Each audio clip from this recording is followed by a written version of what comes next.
At ayun nga ho mga kabayan, nagbabalik ang inyong lingkod, Carlo Mendez TV, at ang pag-uusapan natin ngayong gabi, etong inilabas ng MTRCB na 2 weeks suspension dito sa noontime show na It's Showtime ng ABS-CBN kabayan na lumalabas dyan sa GTV ng GMA7. Ayan. So, na-issue ito noong September 4, 2023, na-issue kabayan itong suspension letter nila.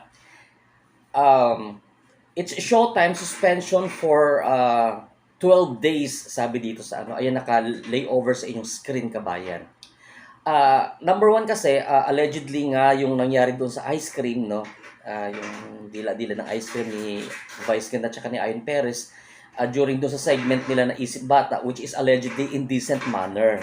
And inappropriate utterance of the word na G-spot. Nag-sambit ito si Jong Hilario and Vice Ganda ng word na G-spot during January 24, 2023 na episode ng It's Showtime. And isa pa ho yung inappropriate utterance then of the word tinggil by host naman na si Vong Navarro during June 3, 2023. Ayan po. And nag-warning na din sila ang MTRCB noong January 9, 2023 tungkol doon sa utterance of the word pek shorts and also the indecent attire and performance of Kim Dueñas doon sa Girl on Fire. Ayan. Maliban dito sa mga nasabing violations, MTRCB has also received multiple complaints regarding noontime show with regards doon sa rampanalo nila na segment na isang money game kabayan, no, na kung saan ang host ay nagpares-pares sila, no, were paired together para saluin yung play money using their lips. Ayan ho. Complaints regarding allegedly din sa suggestive macho dancing in one of the performance. Ayan. At isa pa ho, yung complaints regarding doon sa wardrobe malfunction na nagkaroon ho ng nip slips. Yung nip slips na ibig sabihin kabayan, sumilip ang debdeb. Kung naalala ko to, ang nip slips na to, ang si Regine Tolentino ata ito. Kung di ako nagkakamali. Pero parang siya talaga yun eh. Na nung nakahiga siya sa stage na sumilip ang dibdib niya kasi nagkaroon ng wardrobe malfunction ang kanyang sinusuot. Ayan. And isa pa ho, nagkaroon sila ng violation doon sa inappropriate wearing of barong Tagalog kabayan. Ayan.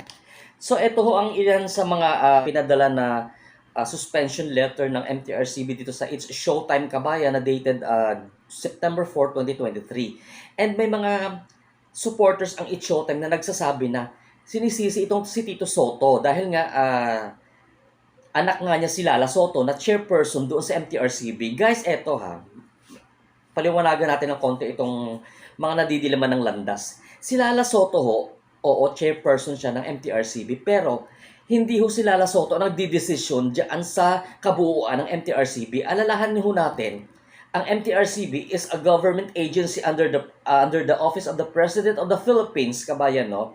Ngayon, chairperson si Lala Soto, and then may mga departamento ho, yan kagaya ng adjudication department, may monitoring department, kung ano-ano pa mga department mga kabayan na may kanya-kanya silang designated area of responsibility. Ngayon, kagaya sa monitoring pa lang, diyan mag-start lahat, monitoring team nila. Everyday, minomonitor nila ang bawat noontime show, lahat ng palabas. No, lalo pa sa noontime show kasi live itong mga noontime shows, no? So, doon pa lang manggagaling sa kanila, may makikita sila doon, ipapasa nila doon sa isang department nila, bago makarating kay Lala Soto, pinipresent na yan sa kanila na ito ang mga violations na need na pirmahan ni Lala Soto. O, di ba? So, wag nating isipin ho, doon sa mga makikita na utak, na sisihin ninyo ang mga walang kinalaman dyan because MTRCB itself are just doing their job. Ayan ho Kapag walang ginawa ang MTRCB, sasabihin nyo, walang dapat na mag-resign. Kapag may ginagawa, titirahin nyo rin. Edi kayo na lang umupo doon sa MTRCB para gawin nyo kung ano gusto ninyong gawin na hindi kayo ma-violate sa gusto nyong gawin. Marunong pa kayo kasi sa MTRCB. It so happen lang, kasalanan ba ni Lala Soto naging tatay niya si Tito Soto? O, diba? It so happen lang na na-appoint itong si Lala Soto na dating Dati siyang konsehal ng Quezon City, no? Na inappoint siya diyan sa MTRCB as chairperson. Pero it doesn't mean to say lahat ng decision diyan ay nanggagaling kay Lala Soto. Marami ho sila diyan board members na consist of mga abogado, kabayan, na nagde-decide diyan. So wag tayong balat sibuyas. Kung mali kasi mali, kung tama-tama. Simple lang naman yan eh. Alam naman natin sa mga sarili natin kung tayo ay nagkamali, we should accept the facts and reality. Ganun ho yun. Kasi wag na magmatigas. Wag na kasing magmatigasan pa na, gito, ganyan. Anyway, binigyan naman sila ng ng MTRCB ng 15 days ba yun to appeal, no? To appeal doon sa inilabas na suspension sa kanila. Dapat kasi beforehand pa kasi pakita na sila doon kung hindi pa sila pumunta man, kundi sila nag-respond halimbawa doon sa mga pinadala ng mga warning sa kanila, dapat prior pa sa suspension letter na ito, dapat nakipag-meeting na sila doon sa MTRCB and then explain na sila ng side nila, and at the same time dapat nag-apologize na sila publicly, nag-public apology na sila. Kasi malaking bagay ho yung tinatanggap natin, yung pagkakamali natin. Ayan ho At mamaya susunod na itong itbulaga ng mga halusos dyan sa Tape Incorporated, kasi may nasabi din itong itong host nila ng about doon sa utong, at yung pagmumura ni Buboy Villar de Umano, at yung ano pa ba iba dyan, may sumilip din dyan na papaya, na isa sa host dyan sa itbulaga ng mga halusos sa Tape Incorporated. Naka-line up na rin to mga ito.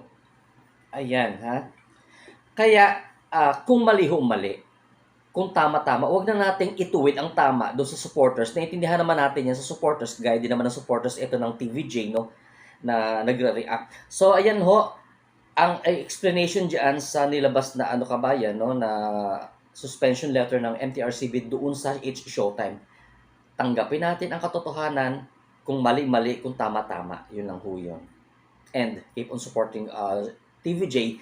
Of course, dapat maging maingat din tayo. Di pa nga naisama dito yung sinabi ni Kim Chu na vibrator, di ba? May bilanggit pa siyang vibrator. Huwag kasi tayo magmagaling-magaling, huwag natin pangunahan yung mga ahensya ng gobyerno na nagpapatupad ng mga regulasyon.